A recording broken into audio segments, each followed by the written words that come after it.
Hey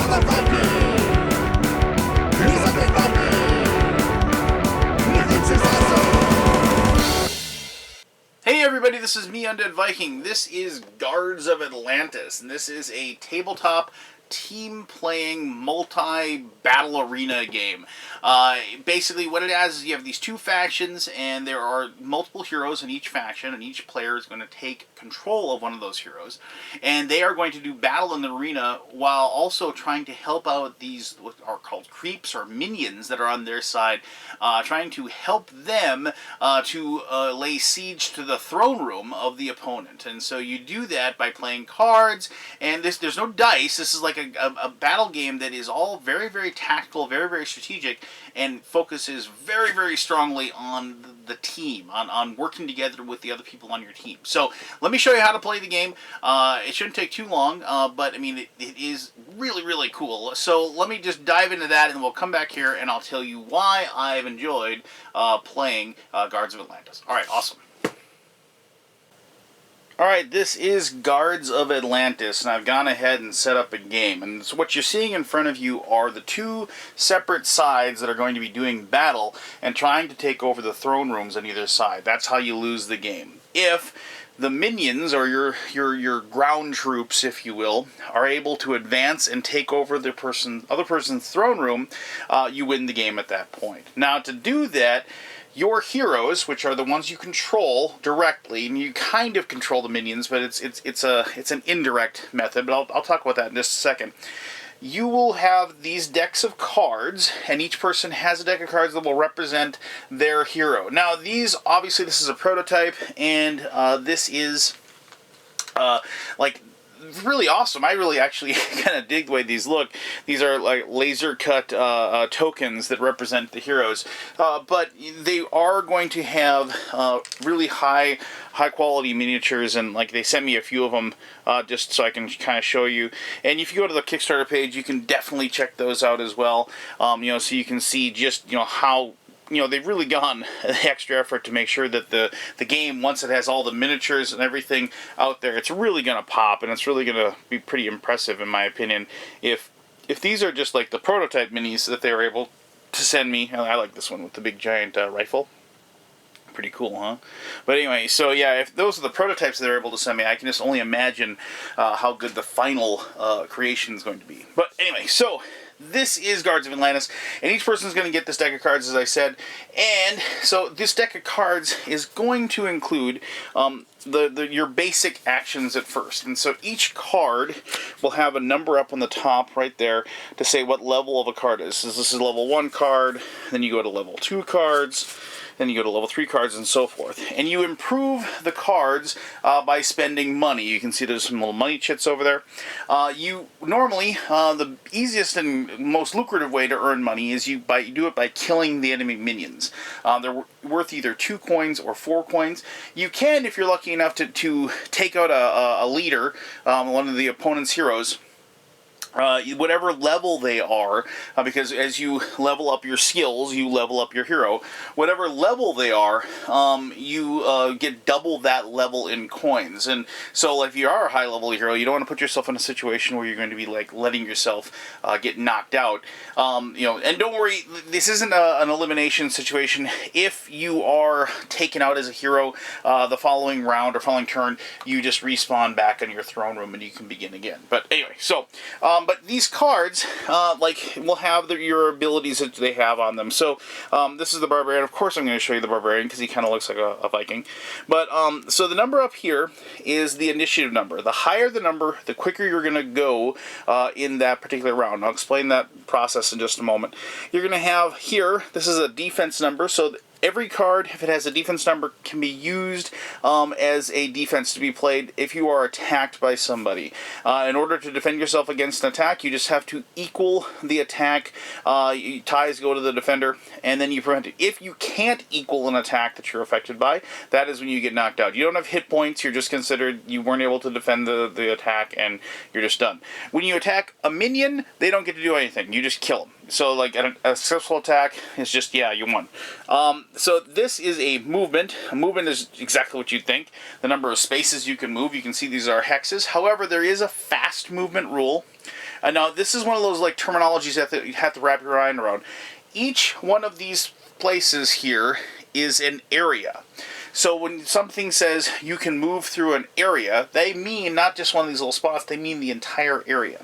And so a fast movement, if you have the ability to fast move, what you can do is you can move from your one spot in an area to any other spot in an area or an adjacent area, as long as there are no enemies in either of those. So with a movement, you could go from here and move over to there because of the fact that there's no enemies in those locations. But, you know, if an enemy hero or leader was over there, you wouldn't be able to do that because of the fact that there was an enemy located. And obviously, once you get in the middle where all this is going on, that's not going to be available to you, and then you'll actually have to use the number and just do a space-to-space movement.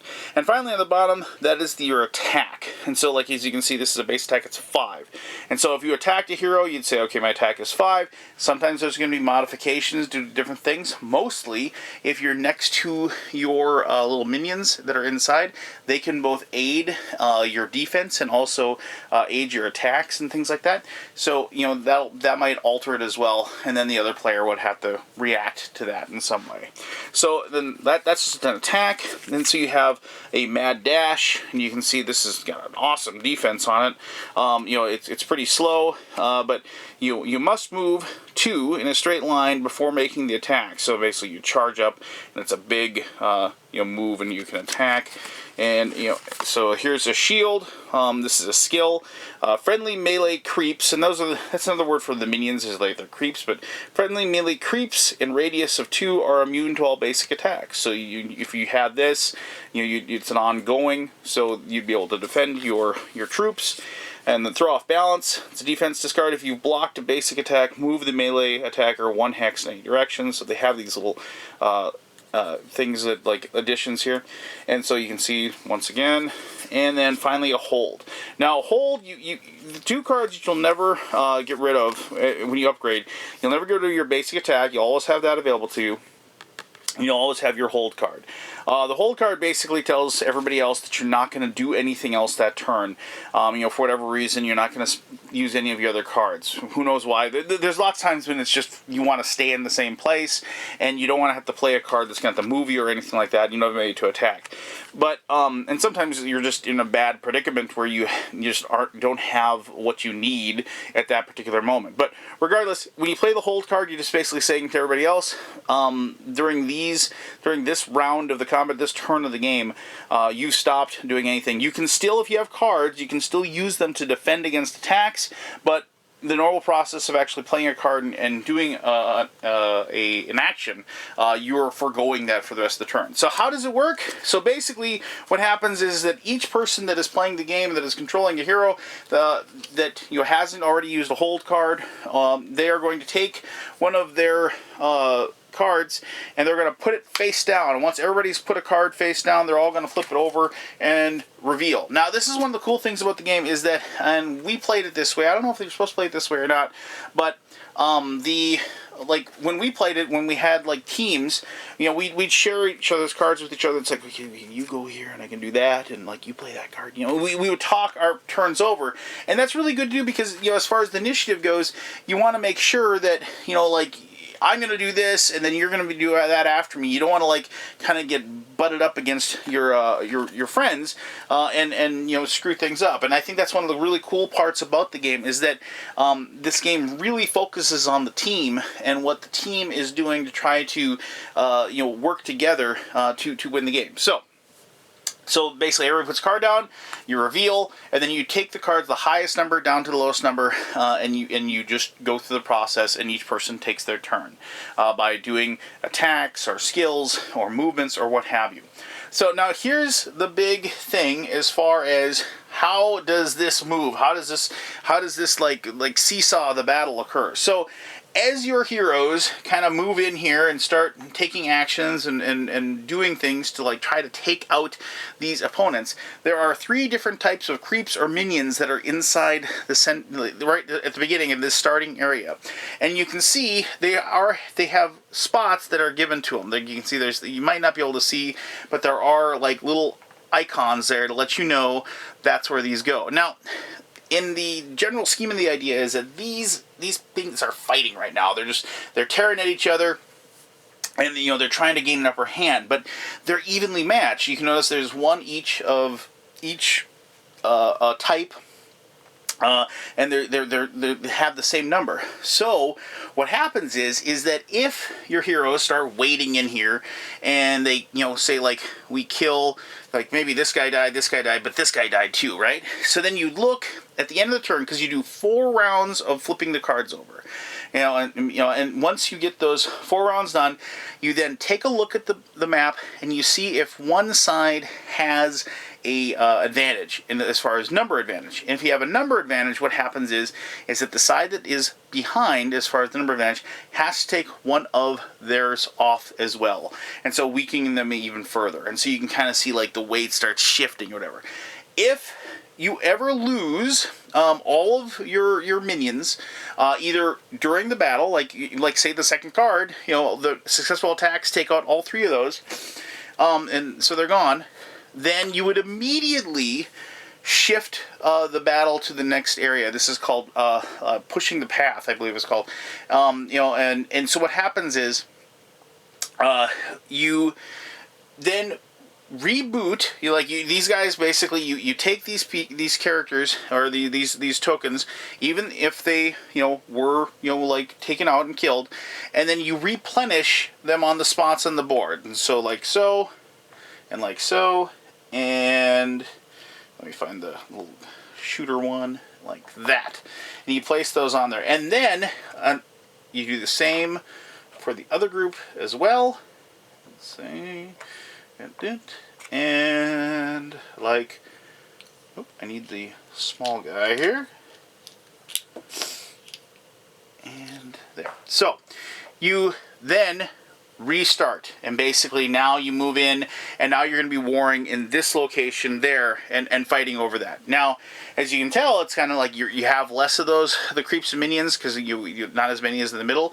You have your more compact area. But if the team, this team could win again, then, and do the exact same thing again, they would move into the throne room, and then they would take those out. Now, at the end of every turn, where the winner hasn't been determined, you will then have the option of spending the coins that you've earned to upgrade your cards. And there's really no reason to hold on to the coins, because if your leader, your hero, gets knocked out, you lose all the coins that you have on you. And so if you can upgrade something, upgrade and do it, because you don't want to run into risk of because like I said, there's nothing to save up for, because you can't go from a level 1 card. You can't to like a level 3. You have to go through level 2, and you can't like get a level 2 card and then get the level 3 card. That you got to get all of your level 2 cards before you go up to the level 3 cards. So there's no reason to hold on to your money. You might as well just spend it and pick the one that you want and move up. The only other thing I want to mention before I tell you exactly why I dig this game so much is that the 3 different types of creatures or minions or whatever, and you both have the same ones. You have a ranged guy, you have a normal melee guy, and a heavy guy. So the ranged, they sit normally, kind of sit in the back, and so they're kind of tougher to get to, and they don't affect anything, but what they do is, because they're ranged, any hero of an opposing faction has a -1 to their defense as long as that hero, this little ranged guy, sits there, and that's for the entire area. That's that terminology of the area again. Both the normal melee and the heavy guy do the exact same thing as if a helpful one of their team's heroes is next to them. They give them a +1 to their defense. If there is a hero of the opposing faction next to them, they take 1 away from their defense. So they both do the same thing. The difference with this guy, the big guy, is that he is immune to any effects from the heroes, unless it is the last piece that is in an area. And so being able to actually take out one of the heavies is actually kind of tough, but it's worth 4 coins if you can pull it off, whereas both the ranged people and the normal melee ones are only worth 2. And so if you can, figure out a way to do that, it's definitely worth it for the coins that are involved. So there you go. Basically, you just go back and forth until one side wins, and as soon as one side wins, well, then one side wins. So, all right, so that's how you play Guards of Atlantis. Let me tell you why I dig the game, as I said, in my conclusion. Alright, thanks very much for sitting through the gameplay portion of the video. So I hope you have a really good idea of how to play the game. I didn't want to go through each and every deck of cards for each one of the heroes, just because that would be really time consuming. If you do go to the Kickstarter page or go to the page on Board Game Geek, you can see representations of the other cards. But the really cool thing is that each one of the heroes has their own play style. As you can probably guess, that Barbarian that I showed you, he's much more get in there and fight, right? And just swing his axe and do as much damage as possible, and just, being in the thick of it. But there are others that are more of support, or they're more of a ranged attack. Here, yeah, jeez, and that's the wrong card deck. But the same team, it's this this woman with the wavy hair here. She has what her attacks are based off of. Her basic attack is this little razor thing that she throws, and that has a range on it, because her defenses aren't really good, so she can't really get into it. But she has good mobility, and she can attack from obviously from the distance and things like that. So the cool thing is that each person's going to have a role, and they complement each other very well. And it is one of those things that is a very, very viable strategy, is if you can get one of the heroes, when you're playing a team game, if you can get one of the heroes and knock them out, and so they lose that one little linchpin as far as their abilities, and then pushing them back to the respawn, having to come back and everything like that. It's a pretty big thing. So I mean, you want to keep your hero alive, obviously, for more reasons than just give the gold or give the coins to the other player.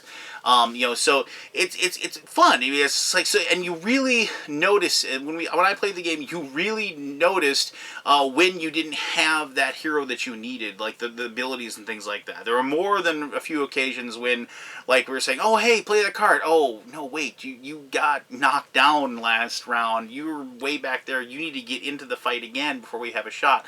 And so, it's stuff like that when I talked about the team game being important in both my introduction and throughout the video, basically, it really shined for me. There's lots of games out there that you're on a team with each other, but it seems like when I'm playing those team games, you're all pretty much the same, or it seems like, not all games, but I mean, a lot of games out there. Yes, you and your buddy, you're both controlling the same side, and you're working together to go and take care of this. But you got the same units, you got the same stats, you got everything, and you don't really feel like you are